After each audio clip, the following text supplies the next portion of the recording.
I'm Bannon Zegna, and I am paying tribute to my high school history teacher, Mrs. Davis. She was the first person who kind of brought to light the inequities in how history is taught. She wasn't that teacher who you're like, oh, she was just always so sweet to me. That wasn't her. She was going to make you think about it. And she was very demonstrative. She talked and she moved her hands a lot, and she used this big booming voice, and she would get real quiet, and so it was almost like she was acting out these stories. The way that she taught us history was primarily about African American history and women's history, and she was unapologetic about it. She said, you can learn the history of white men in this country anywhere, but no one's probably going to tell you about Ida B. Wells or Elizabeth Cady Stanton. She's like, these are stories that you need to know, and especially in women's rights, it's about the story. That's the part that really touches me. The idea that somebody needed to continue to tell those stories and to care about that information being passed along was so important. I always thought about her, and I thought about the energy that she brought to teaching. I think she knew she was going against the grain. I don't know if she knows that it became meaningful to us, or to me, and I feel like it's my job, because of the way she taught me, to continue to support those organizations that are building self-esteem and better lives for women and girls. It's my responsibility.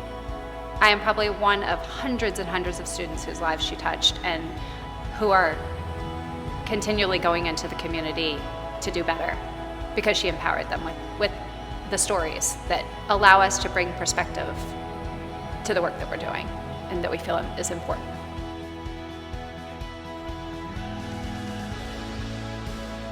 Hi, my name is Margaret Findley, and I am delighted to pay tribute to my daughter, Shireen Findley. Shireen has a special intellectual disability. Around 6 months, she just wasn't doing all of the things that a normal baby would be doing. She was diagnosed with mild cerebral palsy. She wouldn't talk well, she wouldn't walk, she would never ride a bike. She would always be totally dependent upon me. The young woman that I see her as now I just marvel at. She is thriving, not just living, she is thriving and living life well, on her own terms. I just get goosebumps because the diagnosis was totally wrong about who she was or who she would even become. She was accepted into a program at Columbus State for 2 years and then went on to Ohio State. When I think about why I do what I do today for the Women and Girls Mentoring Society, my inspiration has been Shireen.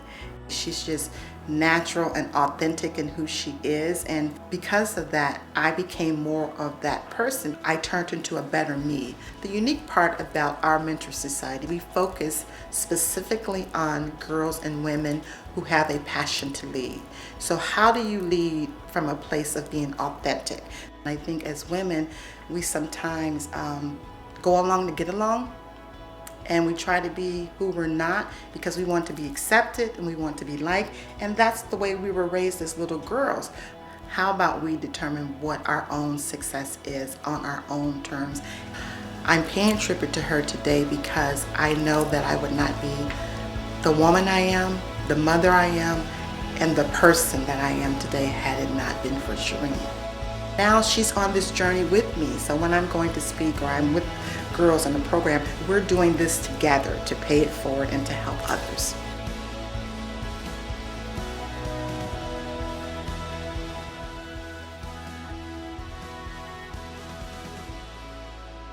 I'm Wendy Smooth, and I am paying tribute to my mother, Viola Smooth.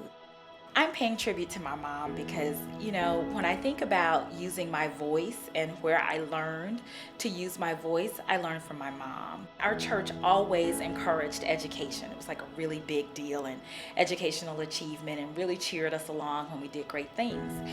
And there was a big church announcement about students who'd taken the ACT. And there was one guy who had this really great score. The whole church congregation clapped and applauded him, which was fantastic. But I was sitting there and I knew that my score was considerably higher than his. And all of a sudden, my mom pops up from the pew and she says, "Well, one thing I've always known is it's a poor dog who won't wag his own tail." And she begins to tell my ACT scores. And everyone applauds and everyone talks about it.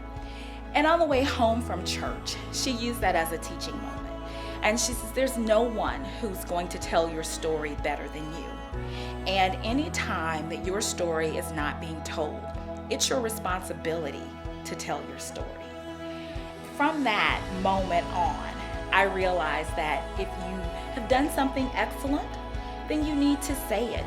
With my students, it is so incredibly important for me to have them speak up and use their voices in class. And it's really important for women students. Go ahead and say that. Say it again. It's okay if it's been said already, but say it again in your voice. Say it in your words. Tell your own story. And I know that I got that directly from my mom.